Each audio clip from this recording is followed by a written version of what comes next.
Hola, ¿qué tal amigos televidentes? Muy buenas noches, es un gusto poder estar junto a ustedes. Les contamos que no existe desabastecimiento de medicinas, así lo aseguró el presidente del directorio del IES. ¿Qué tal, Sofía? ¿Qué tal, César? Muy buenas noches. Mientras tanto, la activa participación del sector privado en planes de interés social es uno de los objetivos del gobierno nacional en varios proyectos. Les contamos más adelante, pero ahora tenemos otros titulares.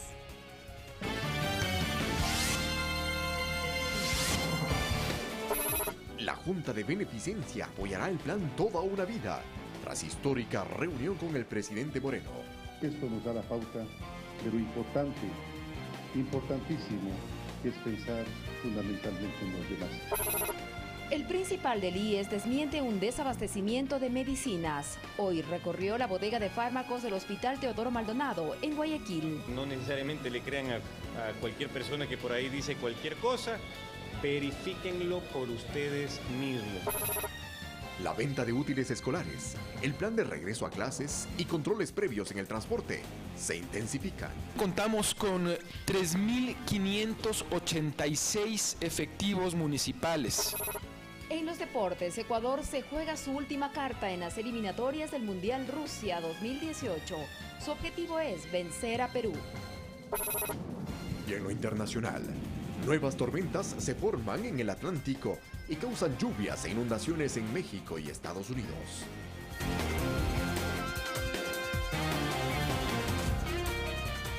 Aquí iniciamos reuniones con representantes de los sectores de la salud y de la construcción. Fueron parte de la agenda del presidente Lenín Moreno en Guayaquil. Así es, en esta cita se definió estrategias de trabajo conjunto, pues la idea es lograr la participación activa del sector privado en los planes de interés social. Ambos encuentros fueron desarrollados en el despacho presidencial del Gobierno Zonal del Litoral. El primero con directivos de la Junta de Beneficencia de Guayaquil para definir estrategias conjuntas. Ustedes han ayudado a que el gobierno de esta década, que ha trabajado tanto por el ser humano, se tenga la posibilidad de aproximarse por lo menos a esas 2 camas por cada 1000 habitantes que se necesita para cumplir con los parámetros de Naciones Unidas. Uno de los temas abordados durante la cita fue el mecanismo de pago por la atención privada que reciben los pacientes del sistema público de salud. Más o menos son $5 millones mensuales que el Ministerio de Salud Pública le reconoce a la Junta de Beneficencia. Por supuesto que media un espacio de tiempo entre que se da el servicio y se da el pago. Y eso es lo que queremos hacer lo más corto posible para que la Junta reciba los recursos casi que inmediatamente después de haber dado la atención. Mediante este trabajo articulado, esperan ser parte del plan Toda una Vida. Somos su aliado estratégico, presidente. Más tarde, los representantes del sector de la construcción plantearon sus propuestas. Una de ellas, revisar la ley de plusvalía. Cómo modificar la ley de tal manera de quitarle ese efecto perverso a nuestra actividad, pero sobre todo al deseo y anhelo de los ecuatorianos de adquirir una vivienda. Desde el Estado se trabaja en incentivos para que dicho sector participe activamente del programa Casa para Todos. No está ni se va a contraponer contra el Código de la Producción, pero tenemos que darles incentivos puntuales para este nivel de vivienda que es de interés social. Jocelyn de Mera, Ecuador TV. Y en un pronunciamiento público, los integrantes del movimiento de izquierda revolucionaria expresaron su respaldo a la iniciativa de convocar a una consulta popular que hizo el mandatario Lenín Moreno, aunque para ellos es indispensable en el marco del diálogo debatir sobre los temas de interés nacional que podrían ser consultados a la ciudadanía. Es discrecional la potestad del compañero presidente de la presidencia hacer el llamado a consulta popular. Y me parece que sí hay temas que podríamos discutir, evidentemente, porque la consulta es una herramienta de política para ir midiendo estos niveles de gobernanza. Y está bien que se la plantee. Lo que tenemos que discutir es qué vamos a preguntar, cuál es el propósito, cuál es el objetivo, y tendrá todo el apoyo necesario del MIR y de nuestros compañeros. Cuestionamientos a las atribuciones del nuevo Consejo Consultivo y Productivo y Tributario fueron expuestas por el vicepresidente Jorge Glass en una entrevista radial. En ese marco, Glass dijo que ya no se siente parte del actual gobierno. Seguiré evaluando políticas públicas y, ¿por qué no, proponiendo políticas públicas al gobierno nacional? Ya no soy parte de este gobierno, pero en todo caso es el mundo al revés. Y en mi caso particular, yo tengo mis funciones constitucionales, que no me las puede quitar el presidente, ni nadie, porque yo fui elegido por el pueblo en binomio, en papeleta. Yo soy el vicepresidente constitucional de la República. Y otro tema, las bodegas del Hospital Teodoro Maldonado al sur de Guayaquil están abastecidas con medicamentos. Así lo constató en un recorrido el presidente del directorio del Instituto Ecuatoriano de Seguridad Social, Richard Espinosa. Esto mientras una paciente de cáncer pronto tendrá 1 año esperando un fármaco que no consta en el listado del IES. Con el propósito de constatar el abastecimiento de medicamentos en la farmacia y bodega del Hospital Teodoro Maldonado Carbo en Guayaquil, el presidente del Consejo Directivo del IES, Richard Espinosa, recorrió las instalaciones. Muchas cosas se dicen, lo mejor es no me crean a mí, no necesariamente le crean a cualquier persona que por ahí dice cualquier cosa, verifíquenlo por ustedes mismos. Según se informó, solo en fármacos en este hospital existe una inversión de 54 millones de dólares y otros 33 millones en suministros médicos. Espinosa se refirió a la existencia del 100% de medicamentos pertenecientes al cuadro básico, que incluye 787 tipos para el tratamiento de enfermedades denominadas como catastróficas, cáncer, crónicas, raras o huérfanas. El factor 8, perdón, sí, lo que les decía. Parte del cuadro básico, miren ustedes, cuesta $800 la ampollita y está dentro del cuadro básico, lo tenemos disponible. Con relación a las denuncias y acciones judiciales emprendidas para exigir medicación de determinada dolencia, explicaron las autoridades médicas del Instituto Ecuatoriano de Seguridad Social que existe un sistema regulado por el Ministerio de Salud. Y obviamente toda esta medicación que nosotros hemos pedido como IES que se incluye en el cuadro básico, así como lo han hecho el resto de participantes de la red, son medicamentos que tienen eficacia probada. De farmacéuticas que tratan de hacerse millonarios a costa de generar falsas expectativas en los pacientes. Por poco no decirles que van a vivir 100 años más, por poco, con tal de vender su medicamento, su marca, su medicamento. Espinosa manifestó que se mejoran las gestiones para que sea más efectiva tanto la cobertura médica sin límite como la disposición de fármacos para los pacientes, cuyas inquietudes y reclamos también se acogen. Mirta Carrillo, Ecuador TV. Un trabajo coordinado para combatir la defraudación aduanera y evasión de impuestos en las importaciones es el objetivo del Servicio Nacional de Aduana y el Servicio de Rentas Internas. Las inspecciones iniciaron con las importaciones de focos, mercadería que ingresa al país proveniente de China con un costo declarado de 3 centavos de dólar y la venta al público supera el dólar con 50 centavos. Solo en la importación de esta mercancía de 2012 a 2017 se ha defraudado al fisco con cerca de 30 millones de dólares. La simulación está hecha de tal forma que llegan los productos con valores, ¿sí?, que no son los reales. Pero no solo los focos son los productos importados con alto riesgo de subvaloración. Se destacan, por ejemplo, zapatos de deporte, $5 con 15 centavos, el precio de aduana. Y desde inicios de este año hasta finales de agosto en la provincia del Oro se decomisaron 7 millones de dólares en mercadería ilegal, siendo el contrabando de productos perecibles los que más ingresan de forma clandestina. Otro más. Son los controles que se realizan a diario en la frontera sur por parte de vigilantes aduaneros. Se ha detenido a camiones transportando productos perecibles provenientes del Perú, así como licores, textiles y otra mercadería que se pasa por pasos no habilitados. Muchas de las ocasiones el método que utilizan es el ocultamiento. Hay el encaletamiento y ocultamiento, que es básicamente tener, por ejemplo, un vehículo con doble fondo. El uso de tecnología ayuda a desarticular bandas dedicadas al contrabando. Los drones son los equipos utilizados. La cifra monetaria de aprehensiones en la provincia de El Oro este año es de 7.33 millones de dólares, señaló Maurandino, director general del Servicio Nacional de Aduanas del Ecuador. Uno de los mecanismos no solamente es ir a la frontera a jugar al gato y al ratón y estar atrás de las personas que quieren ingresar ilegalmente productos, sino desarticular los que están atrás. La implementación de lectores de placas será otro mecanismo a utilizarse para combatir el contrabando. Estos serán ubicados en el punto de control de chacras. Que va de la mano con un sistema de semáforos que alimentan a un perfil de riesgo y este perfil va a dictaminar el tipo de control al cual se debe someter un vehículo de transporte.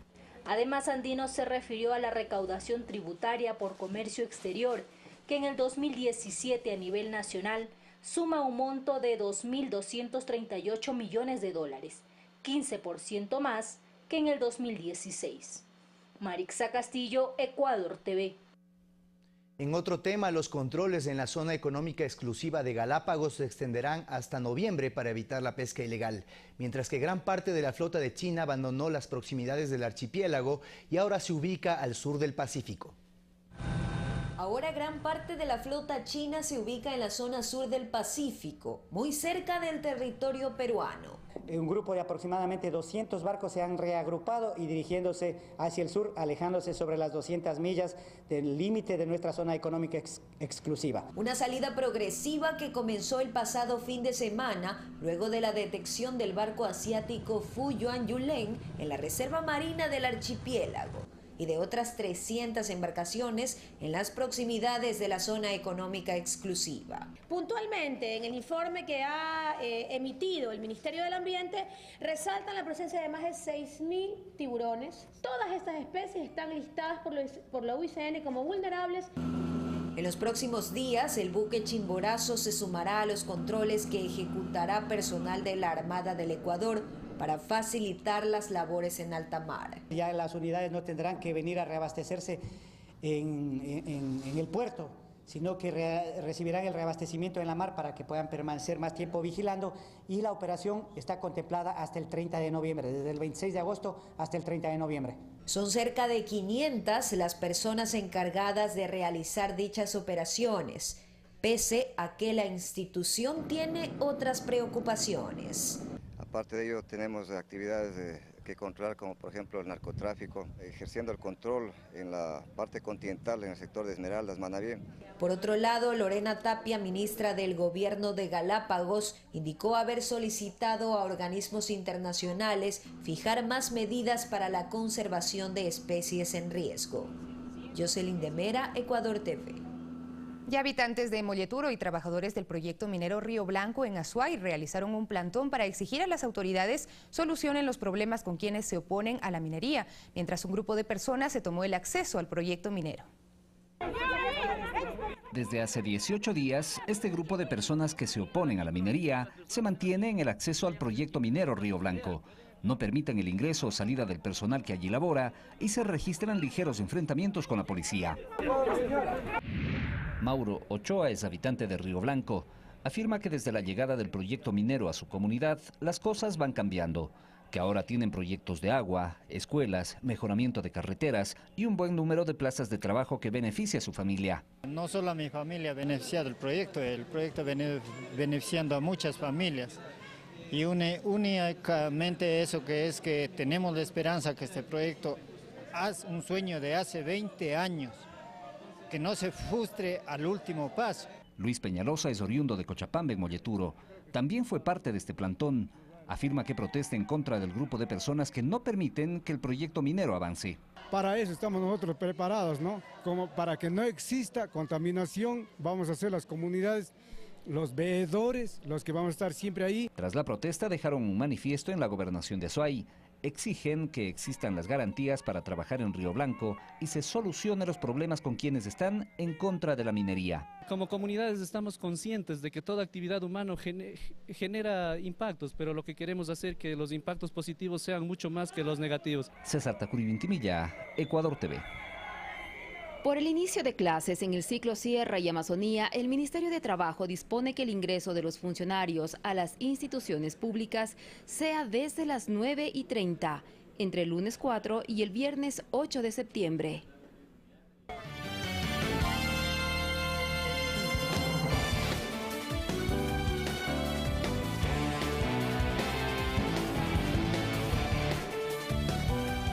Seguimos con más información, pues hoy rindió su versión Carlos Pareja Yanuseli. Esto en una indagación previa como parte de las investigaciones de la presunta red de corrupción en Petroecuador.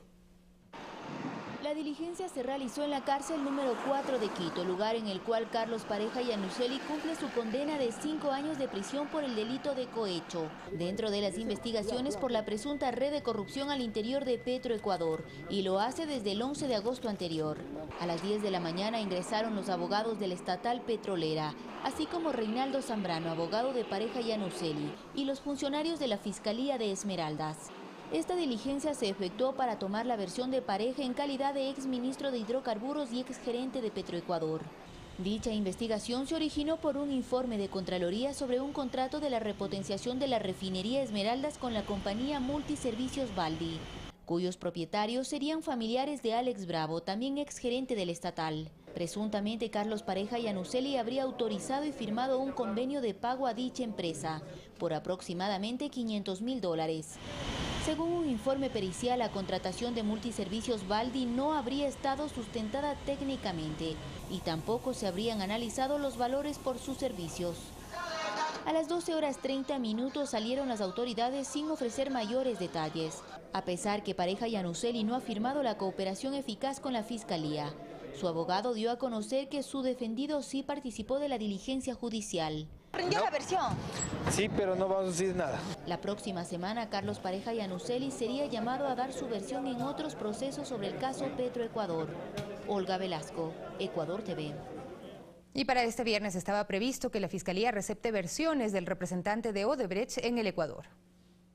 Esto con el afán de conocer si la empresa brasileña sigue operando en el país, recordando que Odebrecht forma parte del consorcio que está a cargo de la construcción del Metro de Quito. El contrato que lo hizo la empresa Metro Quito es con el consorcio Acciona Odebrecht. Entonces es importante para Fiscalía escuchar la versión y saber cómo se dio ese proceso de contratación y efectivamente saber si Odebrecht todavía está aquí en el Ecuador o no. Dentro de esta investigación se recuerda que el pasado 14 de junio las oficinas del Metro fueron allanadas en la capital por personal del Ministerio Público y la Fiscalía. Sobre esto dice la fiscal subrogante: en estos días se formularán cargos en Colombia por un hecho relacionado con este caso. El 20 de septiembre allá en Medellín, el fiscal de Colombia ya va a formular cargos a una persona que era la encargada de la adjudicación de ese contrato. Las fiscalías de la región mantienen vigente el soporte a través de las asistencias penales. Sin embargo, insiste Moreno que es necesario que un equipo de fiscales de Ecuador viaje en los próximos días a Brasil, Estados Unidos y Panamá para seguir recopilando información. Conjuntamente con los investigadores de la Unidad Judicial de la Dirección General de Inteligencia, como digo, se ha solicitado ya la autorización al señor fiscal general para que nos permita viajar a los distintos países. Alexis Moncayo, Ecuador TV. Y por el delito de tráfico de influencias en el caso de la adjudicación de un contrato de limpieza para 2 hospitales del Instituto Ecuatoriano de Seguridad Social, esta tarde se formularon cargos en contra de María Sol L. y 5 procesados más. Tras la debida sustentación, el fiscal Juan Tenesaca formuló cargos a 6 implicados, entre ellos María Sol L., ex coordinadora nacional de gestión de unidades médicas del IES. Se les acusa de haber adjudicado un contrato de casi $3 millones a la empresa Superclean, incumpliendo los procesos de ley para la limpieza de los hospitales de Santo Domingo de los Áchilas y de Babahoyo. La defensa de María Sol L. rechazó los cargos. No se encuentra ningún sentido de los elementos de convicción que ha manifestado la Fiscalía, simplemente desde mi perspectiva de orden político, son asuntos netamente políticos, no hay ningún asunto de orden procesal. Lamentablemente no existe mecanismo impugnatorio a la formulación de cargos, pero durante la instrucción fiscal nosotros demostraremos y presentaremos los descargos para que se determine la completa inocencia de mi defendida en este caso. En cuanto a las medidas cautelares solicitadas tanto para María Sol L. como para Paul N. y Carlos C. se les ordenó prisión preventiva, mientras que a 3 investigados más sustitutivas, presentarse ante el juzgado cada 15 días, prohibición de enajenar bienes y salir del país. Donde todos hoy él ha venido acá al país, ha regresado al país, apenas se enteró de esto para lavar su nombre y su intachabilidad. En la etapa de juicio se determinará si las 6 personas cometieron un delito de tráfico de influencias. En el caso de María Sol L. enfrenta otros 2 procesos por enriquecimiento ilícito y peculado. César García, Ecuador TV. Y para este miércoles 6 de septiembre, la Fiscalía General tiene previsto presentar la acusación en contra de Pedro Delgado, expresidente del Banco Central del Ecuador, por el delito de enriquecimiento ilícito. El exfuncionario se encuentra en Miami, Estados Unidos, en calidad de prófugo de la justicia. La audiencia preparatoria de juicio en la que la Fiscalía sustentará la acusación en contra del procesado Pedro Miguel Delgado Campaña, exfuncionario del anterior gobierno, se realizará este miércoles a las 14:45 en la Corte Nacional de Justicia. Al expresidente del Banco Central del Ecuador se lo investiga ahora por el delito de enriquecimiento ilícito al no justificar la tenencia de $1 millón. Recordemos que el 10 de noviembre de 2011, Pedro Delgado asumió la presidencia del directorio del Banco Central. Las denuncias en su contra por supuestos actos de corrupción empezaron en agosto de 2012. Por ejemplo, la cadena latina Univisión reveló en un reportaje que Pedro Delgado había comprado una casa en Miami por $385.000. Los cuestionamientos en nuestro país giraron en torno a la procedencia del dinero para adquirir dicho inmueble. Un mes después, es decir, en septiembre, se reveló que Pedro Delgado no tenía el título de economista, tal como se hacía pasar. Este fue su primer proceso judicial. Se lo investigó por el delito de uso doloso de documento falso. El segundo proceso fue entablado en 2013. A Pedro Delgado se lo indagó por la concesión del préstamo por $800.000 de manera irregular al argentino Gastón Dossac por parte del Banco Cofiec. Recordemos que dicha entidad financiera estaba administrada por la Unidad de Gestión y Ejecución del Derecho Público UGEDEP, la misma que la presidía Delgado. En abril de 2016, la Corte Nacional de Justicia lo sentenció a 8 años de prisión por el delito de peculado bancario en el caso Cofiec. La Fiscalía demostró que Delgado había influenciado para favorecer a Gastón Dossac.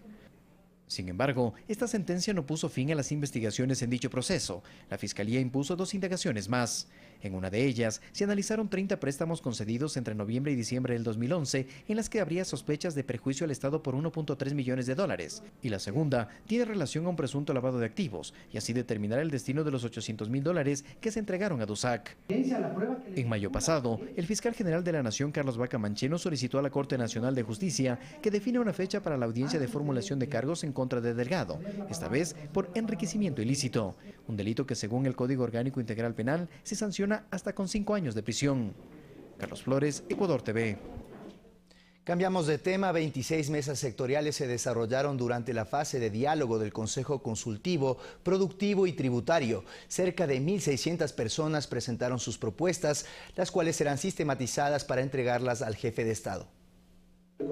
El Consejo Consultivo Productivo y Tributario fue creado mediante decreto presidencial el pasado 22 de junio. Su objetivo, proponer políticas y normativas en producción y competitividad. Este viernes culminó su primera etapa denominada de diálogo, hecho que se produjo en Quito luego del desarrollo de 26 mesas sectoriales que contaron con amplia participación. Tenemos la presencia de 1.536 personas y se han generado cerca de 1.100 registros de propuestas. El siguiente paso será la medición de impacto de todos los planteamientos presentados, aunque los más recurrentes desde el sector empresarial son la revisión de tributos, así como la eliminación de leyes como es el caso de la de plusvalía. Ha causado mucho daño el tema de la ley de plusvalía, no solo en la construcción como tal, sino en las industrias que hacen el sector de la construcción, porque todas han generado menos ventas y también desvinculación de empleo. Entonces se hace evidente que es un tema que hay que revisar. Ellos consideran que sería necesario el envío de un proyecto de ley económico urgente al Poder Legislativo. Sin embargo, la ministra de Industrias, Eva García, quien lidera el Consejo, opina que eso deberá ser determinado por el presidente de la República, quien recibirá un documento con todas las propuestas sistematizadas el próximo 26 de septiembre. Recién pasan a ser sistematizadas para ser presentadas al señor presidente de la República, que es quien tomará la decisión. Pero que ese plazo no ha detenido acciones que beneficien a la generación de empleo, recalcó García. Ejemplo de ello son los nuevos productos de la Corporación Financiera Nacional presentados una semana antes por el jefe de Estado. Alex Llanos, Ecuador TV.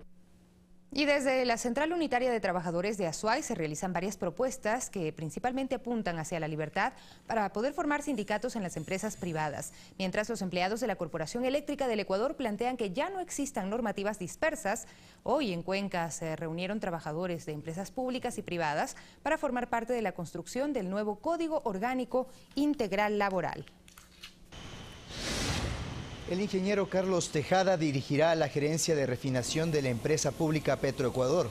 Tejada es técnico en el sector hidrocarburífero nacional e internacional. Se desempeñó en varios cargos como subgerente de planificación de CEPE, gerente de operaciones y vicepresidente de Petroindustrial, entre otros. También fue catedrático en la Universidad Central y en la de Santiago de Guayaquil. Preste atención, el concurso para la renovación parcial de la Corte Nacional de Justicia entra en la fase de entrevistas, impugnación ciudadana y méritos, las mismas que se desarrollarán entre el miércoles 6 y el viernes 8 de septiembre de 2017 en el Centro de Formación de la Escuela de la Función Judicial ubicado al norte de Quito. La ciudadanía puede impugnar con fundamentos y documentos a los aspirantes respecto a faltas de probidad o idoneidad desde el 6 al 15 de septiembre. Al regresar de la pausa, entérese de las ofertas en los útiles escolares, el operativo dispuesto por la Municipalidad Capitalina y la remisión vehicular a pocos días del retorno a clases. Cronograma de ingreso a clases 2017-2018, Sierra y Amazonía. 4 de septiembre, Valle y Yarato. 5 de septiembre, octavo, noveno y décimo de Educación General Básica. 6 de septiembre, quinto, sexto y séptimo de básica.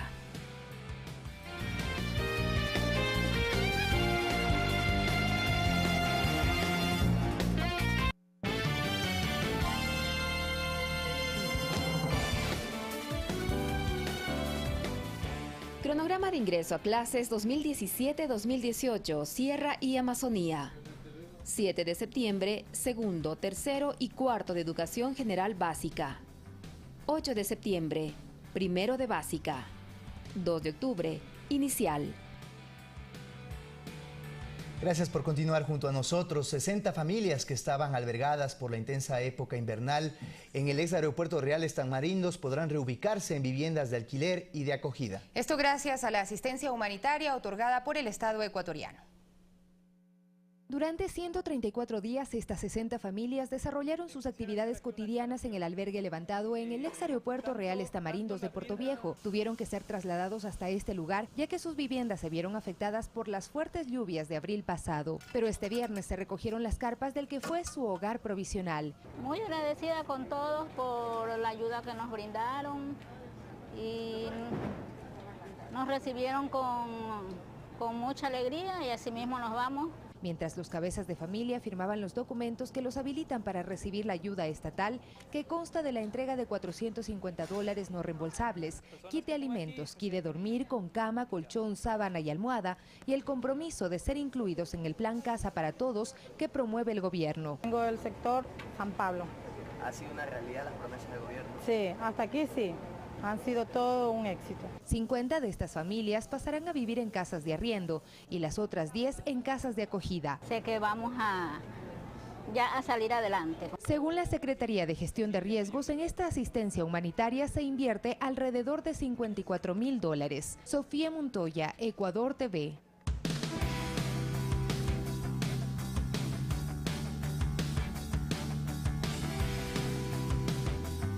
El plan Regreso a Clases Seguro fue presentado por el municipio de Quito, el mismo que inicia este 4 y culmina el 30 de septiembre. El objetivo es precautelar por la seguridad integral de los y las estudiantes. Un nuevo año lectivo inicia este 4 de septiembre en las regiones de la Sierra y Amazonía. Por ello, el municipio de Quito presentó un plan para la seguridad y la movilidad de los y las estudiantes. La campaña Te Queremos a Salvo. Esta campaña, como eje transversal, tiene 3 factores que vamos a poner en práctica desde esta semana. El primero, un estricto control para que haya seguridad vial. 2, control y monitoreo en la vía, y 3, la fiscalización a todas las unidades del transporte público. Pero será en 64 colegios emblemáticos donde se concentrarán más controles. Contamos con 3.586 efectivos municipales que participarán en este plan de retorno a clases que durará desde el 4 hasta el 30 de septiembre de 2017. Además, se activarán los expresos estudiantiles desde las 6 de la mañana. El corredor central trolebús operará con 2 articulados a las 6 y 6 y 15, de Quitumbe a La Colón. Y del Recreo a la Terminal Norte La Y operará con 2 trolebuses a las 6 y cuarto y 6 y 30. La Ecovía funcionará con 2 articulados a las 6 y 6 y 10 con el recorrido Capulí Universidades. y Río Cocamarín con 3 articulados a las 6:20, 6:30 y 6:40. Y el corredor central norte lo hará desde la Ofelia hasta la Marín con 2 unidades a las 6 y 6:20. Pero este año se tomó en cuenta el ingreso de los universitarios. Tendremos 2 nuevos expresos universitarios. Por un lado, el expreso que conectará la estación de la Universidad Central del Ecuador, luego la estación Universidades, para luego dirigirse tanto a Conocoto, es el un expreso, como a Pomasqui. Fernanda de la Bastida, Ecuador TV. Y el comercio en las papelerías de Quito va en aumento a pocos días de comenzar el nuevo periodo escolar. Los padres de familia llegan a comprar las listas de útiles, las que en varios establecimientos se entregan ahora apenas termina el año lectivo previo. Apenas el día de la inscripción nos entregaron la lista de útiles y entonces ya nos dicen qué tenemos que entregar el primer día de clase, adelantándonos un poco antes de que haya mucha gente. Cuadernos, pinturas y material de aseo son los más requeridos por los padres de familia, principalmente de aquellos niños que ingresan a educación inicial. Bueno, ya todo listo, con uniformes, con zapatos, con los útiles escolares y están pendientes todavía los libros. Las papelerías ofrecen los productos con descuento. Esperan este año mejorar sus ventas. Para ello recuerdan que la eliminación de las salvaguardias ha hecho que los precios se reduzcan. Entonces ahora sí están las listas siquiera del año pasado acá con un 20% más baratas, están más cómodas.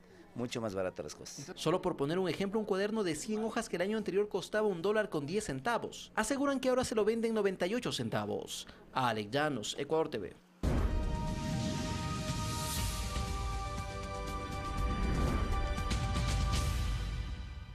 ¿Qué tal? Bienvenidos a Economía al Día. Hoy que estudiantes de Sierra y Amazonía ya han iniciado clases, los invito a conversar sobre el hábito de la lectura en nuestro país, que por cierto, para muchos líderes a nivel mundial es considerado como uno de los pilares de su éxito profesional. Pero, ¿cómo están las estadísticas en el Ecuador al respecto? Pues resulta que según datos del Centro Regional para el Fomento del Libro en América Latina y el Caribe, cada ecuatoriano lee en promedio medio libro al año, uno de los índices más pobres de la región, si lo comparamos por ejemplo con Chile, en donde cada persona lee en promedio 5,4 libros en un año, Argentina 4,6 libros o Colombia 2,2 libros anuales. Entonces, una de las tareas pendientes para profesores y padres de familia durante este nuevo año escolar es generar el gusto por la lectura en niños y adolescentes. Y a propósito de este hábito, ¿sabe usted cuáles son los 5 libros más leídos en el mundo? Pues el quinto lugar es para El Alquimista de Paulo Coelho, con estadísticas impresionantes, 65 millones de copias vendidas, obra traducida a 63 idiomas, 150 países en donde existe la obra. Trata sobre los sueños y los medios que utilizamos para alcanzarlos, sobre el azar de nuestra vida y las señales que se presentan a lo largo de la misma. El cuarto lugar es para El Señor de los Anillos, cuyo autor es John Ronald Tolkien, y ha vendido más de 103 millones de copias. Es una novela de fantasía épica que se desarrolla en la tercera edad del Sol de la Tierra Media, un lugar poblado por humanos y otras razas como hobbits, elfos, enanos, entre otros. La trama gira en torno al viaje del protagonista para destruir el anillo único y su guerra con el enemigo que busca recuperarlo. El tercer lugar en esta clasificación de libros es para Harry Potter, una novela británica cuya autora es Joanne Rowling, en la que se describe las aventuras de un joven aprendiz de mago durante sus años en el Colegio de Magia y Hechicería, con alrededor, escúchese bien, de 400 millones de copias vendidas. El libro vicecampeón de estas citas es el del presidente Mao Zedong, que con 820 millones de copias vendidas, es decir, más del doble de Harry Potter, recoge las citas y discursos pronunciados por Mao y contados por él mismo, como un presidente de China y del Partido Comunista. Finalmente, el libro más leído a nivel mundial, seguramente usted ya se lo imagina en casa, la Biblia, que conceptualmente se define como un conjunto de libros canónicos que según judíos y cristianos transmite la palabra de Dios. Registra más de 3.900 millones de copias vendidas a nivel mundial. Así entonces, les he presentado algunos títulos y temas que pueden resultar de su interés o de sus hijos para incentivar la lectura en el Ecuador y cambiar los índices registrados en el pasado. Pues según ciertos estudios estadísticos, existe una correlación positiva entre la lectura, el crecimiento económico, la redistribución de ingresos y el desarrollo de los países. Yo con estos datos me despido, pero nos vemos la próxima semana por Ecuador TV. Y a propósito de lectura, embajadores de varios países recorrieron el Archivo Metropolitano de Historia, más conocido como la Circasiana, que fue de propiedad del historiador Jacinto Gijón y Camaño. Allí constataron los trabajos que se realizan para preservar los documentos históricos, especialmente las actas de la Fundación de Quito y el escudo de la capital. El Instituto de Patrimonio Cultural informó que el objetivo de la investigación es caracterizar los materiales originales, constitutivos y aquellos que fueron añadidos a lo largo del tiempo, con la finalidad de identificar los procesos y agentes de deterioro que afectan a estos documentos. A partir de este mes se va a hacer un acto de conmemorativo sobre la declaratoria de Quito Patrimonio, y en este marco se va a lanzar este proyecto, exponer parte del documento de las actas, porque como indico son cientos de unidades documentales. Se está haciendo un proceso de conservación, de investigación, de naturaleza material, y se está haciendo un proyecto museal.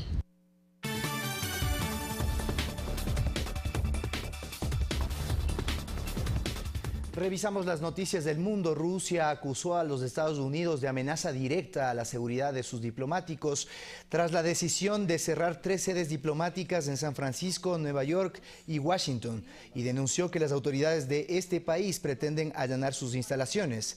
Esta orden se dio luego de que Moscú ordenó la reducción de los diplomáticos estadounidenses en Rusia.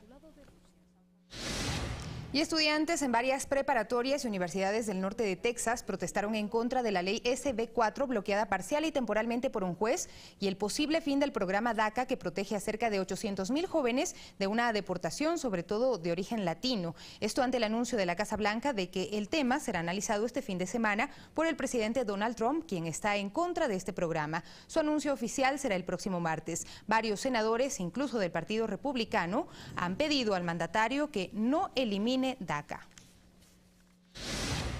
Lilian Tintori, esposa del líder opositor en Venezuela, Leopoldo López, fue imputada por un tribunal por el dinero encontrado en su vehículo el pasado miércoles. Según la Fiscalía, la policía encontró 200 millones de bolívares, es decir, unos $60,000. Tintori aseguró que este dinero es de su familia, destinado a la hospitalización de su abuela, que tiene 100 años.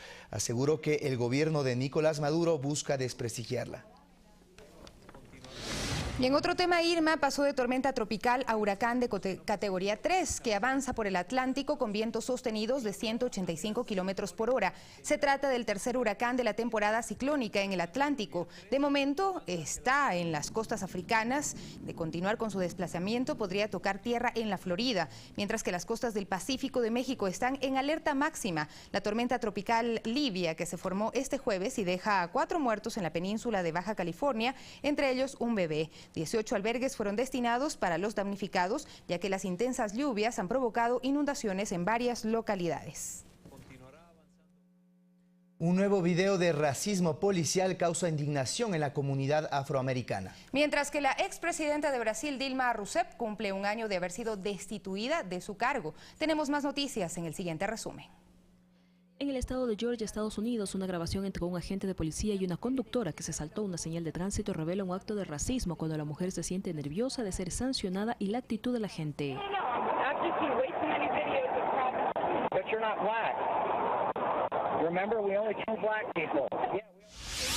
Se cumplió un año de la destitución de Dilma Rousseff como presidenta de Brasil, cuando tras varias horas de debate el Senado votó en su contra y de inmediato se posesionó a su vicepresidente Michel Temer. En un acto público, Rousseff dijo que en su país ha perdido la democracia.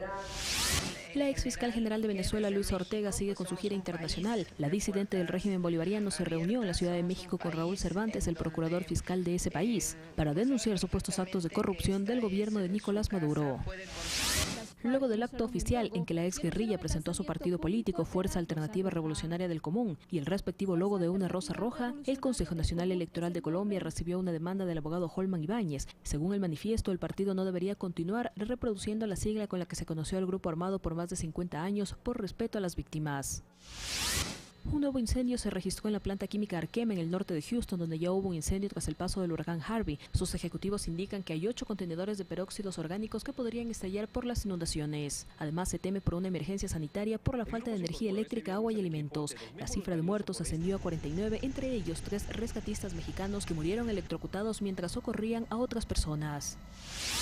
Alemania tiene un nuevo récord mundial, un castillo de arena de 16.8 metros de altura en la ciudad de Duisburg, el más alto del mundo. Su construcción se realizó con 3.500 toneladas de arena que fueron transportadas desde el Mediterráneo. Fanny Lara, Ecuador TV. Y en los deportes, la selección ecuatoriana tiene la mira puesta en su similar de Perú, tras virar la página luego de la derrota ante Brasil sufrida ayer en Porto Alegre. El equipo de Gustavo Quinteros se juega su última carta el próximo martes en el Estadio Olímpico Atahualpa, en Quito.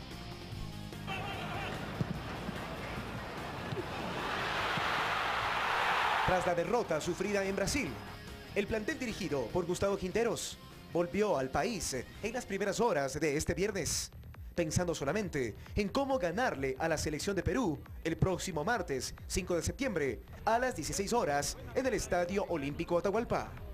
Es un partido totalmente directo, el que nos da la posibilidad de seguir luchando, de seguir soñando, y esperemos estos días que quedan de trabajo, que el equipo se pueda recuperar de la mejor manera y los compañeros que puedan estar dentro del campo de juego hacer las cosas bien para sumarse 3 puntos. La tarde de hoy fue aprovechada tras el necesario descanso para realizar un trabajo de recuperación en el que ya se hablaba de la posible titularidad de Marcos Caicedo para reemplazar a Fidel Martínez, ya que la alegría y atrevimiento tricolor completó la segunda tarjeta amarilla y por lo tanto queda suspendido para el próximo encuentro.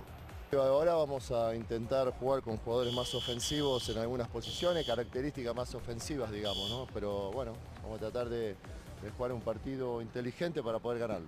La selección nacional descendió en la tabla de la clasificación sudamericana al 8º puesto con 20 puntos, superada por Paraguay y Perú, que sumaron 21, tras sus respectivos triunfos ante Chile y Bolivia. Como buenos ecuatorianos, a darle ánimo a la selección el día martes en su partido frente a Perú. Así es, amigos televidentes, de esta manera nos despedimos deseándoles un excelente fin de semana y niños y jóvenes a prepararse para un nuevo año lectivo. A dormir temprano, nos despedimos. Muchísimas gracias por su atención. Más noticias el día domingo a las 19:30.